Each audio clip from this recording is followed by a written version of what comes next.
这股能量不是针对我们，跑丢了怎么办？你们别再乱跑了。魔，你来跟紧我。上的造诣很是高明。一个巨大的空心球，并且控制了精致组成，立方。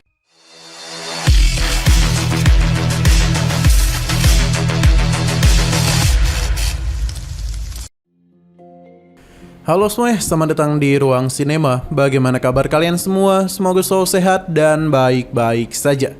Sesuai jadwal, jadi pada hari ini kita akan kembali melanjutkan series Donghua Tales of Herdingot episode terbaru, yang mana ini adalah episode yang ke-84-nya. Bagi yang baru bergabung dengan series ini, kita sudah sediakan playlistnya. Jadi kalian bisa dengan mudah mencari di mana episode awal dari series ini. Tanpa berlama-lama lagi, langsung saja kita mulai alur ceritanya. Iblis Dutian masihlah terus melakukan penghitungan. Namun dewa yang menerapkan batasan ilahi di sini ingin menghindari masalah yang menyebabkan perhitungan Dutian sulit untuk mencapai akhir. Meskipun ada beberapa kekurangan, tapi waktu untuk bisa mencurkan pembatas ilahi adalah 24.000 tahun. Waktu yang benar-benar sangatlah lama. Kimu tidaklah bisa menunggu selama itu dan dia harus mencari cara lain untuk bisa menghentikannya. Dutian membenarkan kalau ada cara menghancurkannya, yakni 108 wajah dewa. Sepertinya di segel itu hanya ada 108 tempat saja, tapi nyatanya ada 109 tempat. Dutian teruslah melakukan penghitungan dan mulai melakukan sesuatu, di mana harta ini pun juga mulai bereaksi. Dutian juga berencana untuk menggunakan Tai Senyu atau metode ramalan. Selain orientasi spiritual dari 36 jenderal surgawi dan 72 iblis bumi, maka Dutian yakin ia pasti menemukan aliran tersembunyi dari pusat utama batasan ilahi. Pada akhirnya blok pusaran pun berhasil ia temukan. Maka dengan begini secara alami pembatas ilahi tidak akan dapat berfungsi lagi. Perhitungan yang Dutian lakukan benar-benar luar biasa. Sementara itu di dalam formasi, nenek si penasaran akan seberapa lama mereka itu berada di sini. Namun kakek buta menyadari kalau pembatas ilahi telah mengalami hambatan. Sepertinya ada yang telah membantu mereka. Kakek jagal penasaran siapakah itu karena bagaimanapun mereka semua telah terjebak di sini. Nenek si yakin kalau sepertinya itu adalah Kimu. Benar saja suara dari Kimu pun bisa mereka dengar, yang tentu membuat mereka menjadi senang.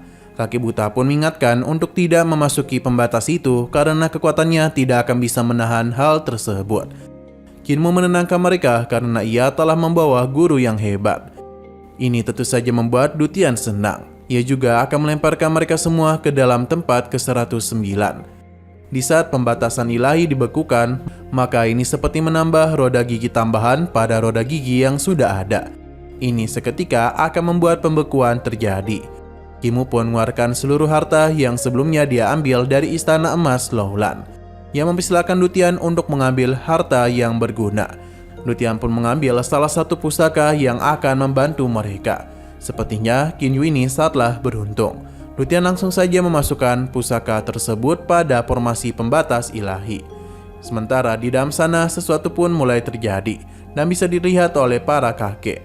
Bola besar itu tiba-tiba saja muncul di hadapan mereka, di mana kemunculannya seketika saja telah menghancurkan seluruh tempat di dalam pembatas ilahi.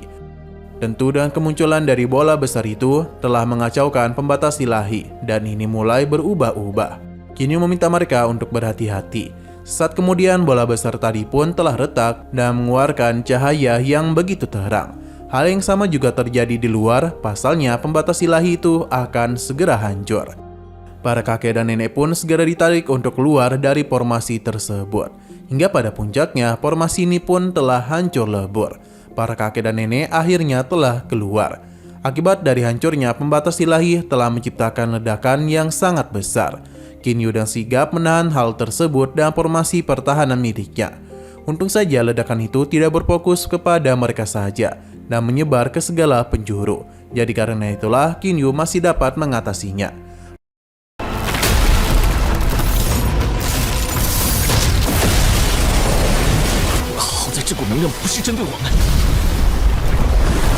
Ledakan ini pun telah usai dan dia pun bisa melihat para kakek dan neneknya yang tengah terjun bebas.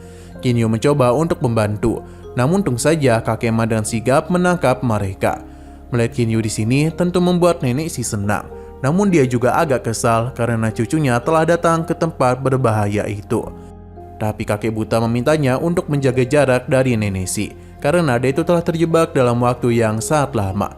Jadi bisa saja iblis di hatinya itu menguasainya. Selain itu mereka ini tidaklah tahu apakah Li Tianxing tengah mengendalikan nenek si. Tapi Li Tianxing tidak akan pernah menyakiti ketua sekte mereka.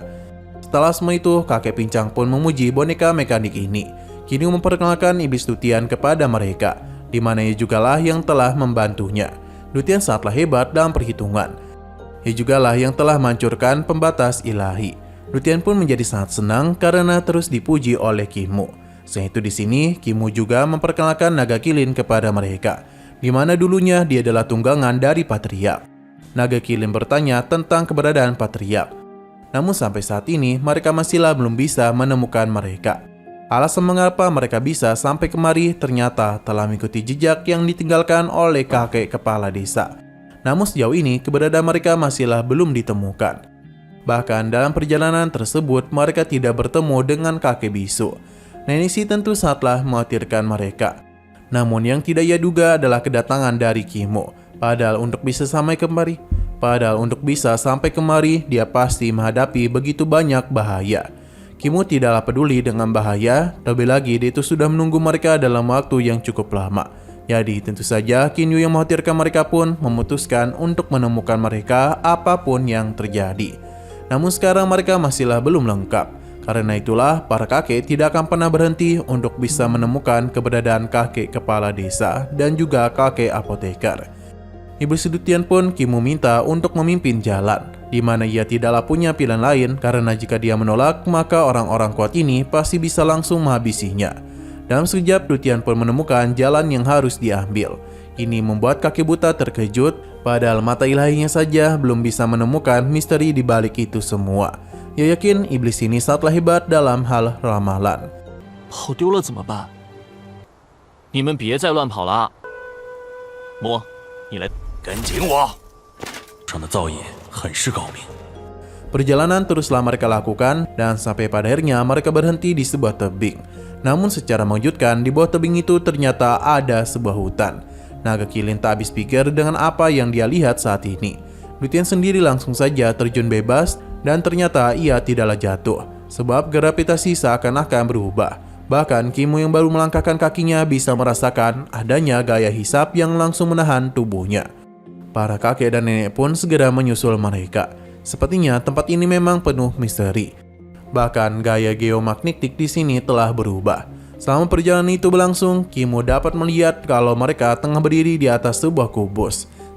Setiap kubus menyatukan ratusan mil persegi ruang hutan. Ia pun penasaran apa yang menanti mereka di ujung kubus. Perlahan-lahan namun pasti mereka pun mulai melihat sesuatu di depan sana. Di depan sana mereka pun melihat tempat yang sangatlah indah.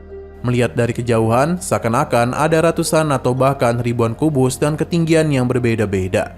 Bagian itu disatukan untuk membentuk sebuah bola berongga besar. Dan bahkan tengah berongga tampak seperti reruntuhan yang hancur. Ia merasa itu adalah kota tanpa kekhawatiran. Bagi Lutian, segel di depan sana jauh lebih rumit dari yang ia bayangkan. Karena itu terdiri dari ratusan penghalang berbentuk kubus. Setiap kubus adalah sisi depan. Mereka menduga kalau tanah tanpa kekhawatiran adalah intinya dan menggunakan gaya geomagnetik di daerah tersebut. 一个巨大的空心球，并且控制了景致组成。李放 Sosok hebat dari Yang Kang sekalipun tidak akan pernah menyangka bahwa ada kekuatan supernatural sehebat itu. Dan apa yang terjadi di sini, maka mungkin satu-satunya jalan keluar adalah jalan yang sebelumnya mereka lalui. Tapi nenek si yakin kalau kakek kepala desa dan yang lainnya pasti bisa mengatasi rintangan di depan. Karena mereka memiliki kekuatan yang besar. Jadi mungkin mereka sedang berada di sana. Tapi bagi Lutian, dengan penghalang yang ada di depan sana, maka sangatlah sulit untuk bisa pergi ke sisi depan. Sepertinya butuh 4 hingga 50 tahun untuk bisa menemukan jalan keluar. Jikapun kakek kepala desa memang pergi ke sana, maka mereka mungkin membutuhkan waktu 1 hingga 2 tahun untuk bisa melakukan perjalanan. Bahkan Dutian berpikir kalau kelompok kakek kepala desa sudahlah meninggoy. Ia tidaklah mengutuk, namun segel ini terlalu kuat untuk bisa ditembus. Jika bukan karena Siu yang memboyok kemari, maka mungkin Dutian tidak akan pernah berani kemari, karena tanah tanpa kekhawatiran sangatlah mengerikan. Kakek buta sendiri masihlah yakin kalau kelompok kakek kepala desa masih hidup. Ia pun meminta mereka untuk melihat kalau sepertinya tanah tanpa kekhawatiran itu layaknya seperti sebuah kapal. Jika terus diperhatikan, tempat itu memang layaknya sebuah kapal besar. Padahal kakek buta tidaklah melihat, namun dia bisa tahu itu apa. Sementara itu, Kimu merasa kalau matahari di sana tampak seperti tungku alkimia yang besar. Namun ini telah rusak. Istana dan kota di langit itu sangatlah membuat mereka penasaran. Dan sebenarnya apakah itu pusat kendalinya? Bagi kakek pincang, matahari itu kemungkinan adalah sumber energi untuk kapal. Selain dua hal ini, tempat ini sudah sangat sulit untuk bisa mereka kenali. Kota tanpa kekhawatiran ini sepertinya telah menyimpan begitu banyak rahasia. Bahkan bagi mereka semua, sepertinya tempat ini bukanlah lagi tempat tanpa kekhawatiran.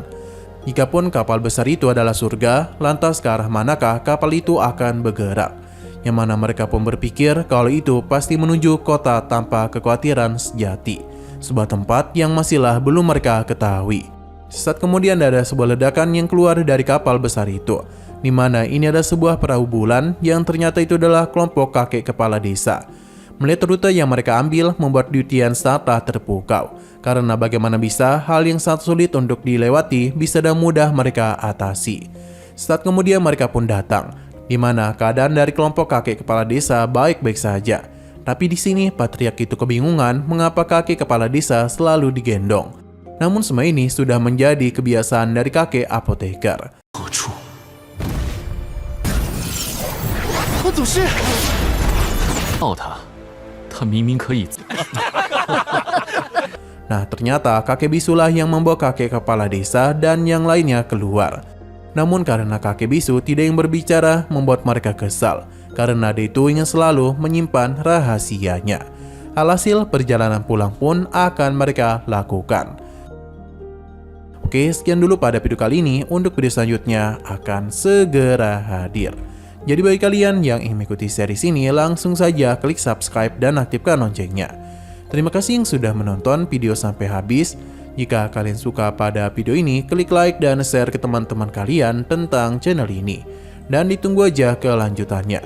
Oke, sampai jumpa di video selanjutnya.